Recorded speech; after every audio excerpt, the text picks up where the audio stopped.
bounces on the inside of McLaughlin. McLaughlin goes on the high side. Big question coming in tonight is who's going to go to the high side? The answer is 3 cars crashing at the back, including, it looks like Roman Grosjean in the 77, one of the Meyer-Shank cars. Oh, that's David Malukas in the 66. The Gamebridge Honda leads the field to green, but watch McLaughlin in that yellow and white XPEL Chevy. He goes the high line. Not afraid to send it high, but not quite as much grip. A little bit slow off. That's going to allow Alex Palou in the red and yellow DHL machine to close up. Not enough, but man, I'd say that Scott looks pretty racy early on. Caution is out, and it is for the One Cure Honda of Graham Rahal, who is slow on the apron, and look at that front right. Looks like there's like something in the driveline shattered. I don't know.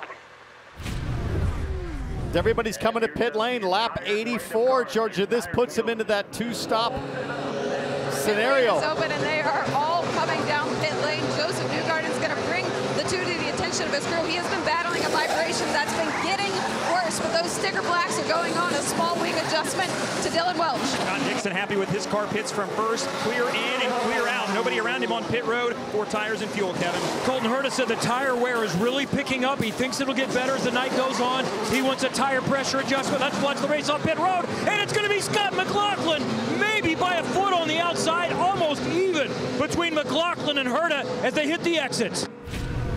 Look at Dixon in that orange and blue PNC Bank Honda, and Herta defends and then goes on the attack.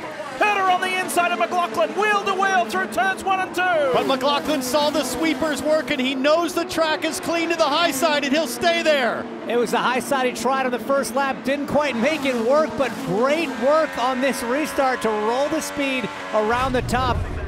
Colton Herta has been begging for a stop, so he got enough laps in. So we're down to 75 to go. Should be no problem. Let's watch and see. And maybe the undercut. Pitting first, if he can get some clean. Oh, no! Evan, Alex Palou, the championship leader. And that is terrible for Colton Herta. That's going to put him a lap down.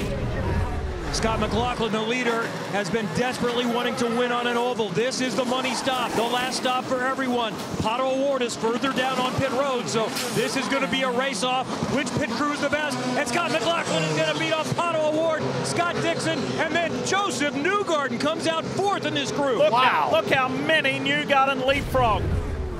McLaughlin gasses it up, gets a little squirrely. He knows Pato Award, the Mid-Ohio winner from a week ago, is there. Here comes VK on the inside. VK inside, Marcus Armstrong, and then Armstrong's getting jacked up with Rossi and Ericsson. Let's talk about Rossi falling back in that pit sequence. Ericsson and Armstrong ahead of them. There goes Ericsson by that green car of Marcus Armstrong. Now Alex Rossi in the orange and white car going to line him up. But behind, that's Nolan Siegel making moves. Nice work. Might have an issue in turn 1. Is that a powertrain for Linus Lundqvist? He pulls off quickly as the caution is out. Let's go. 30 laps to go from here to decide who wins leg 1 of the Hy-Vee doubleheader. Nice late restart from McLaughlin. That's Ericsson working the high side around Armstrong. Thought about maybe going on VK. Now it's all about Newgarden v. Dixon. Big defense from Ericsson further back into turn 3. Marcus Armstrong's got lights blinking on the back of his race car. That's hugely distracting. Look at the red light flashing for Kyle Kirkwood, who looked like he had contact with Ferrucci. Ferrucci on the high side. There's the Sexton Properties machine. Whoa! He's not hanging around for anybody.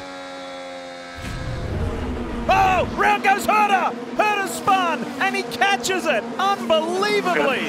What? Caution is out. What is happening on the racetrack? Armstrong looked like he was coming to pit lane. The late call to stay out on the racetrack. Unbelievable. Loses it halfway. Keeps it going. Armstrong does a great job to avoid him. It wasn't even a spin. It was just a mild drift. Let's get back to it here at Iowa Speedway. Okay. Yellow's out. Somebody might have spun further back. I see a car stopped out at turn 4. Yeah. 30. That's Jack. Or sorry, that's Ed Carpenter. Got hit on both sides. The 30's also stopped. So Pietro Fittipaldi and Ed Carpenter with contact everywhere. McLaughlin gets the cue to go. You just heard from Kyle Moyer there as they fan out. Ericsson's going on the inside of VK. VK's holding strong. Here comes Ferrucci. Ferrucci high again. He's got one, he's going for two, side by side now with VK.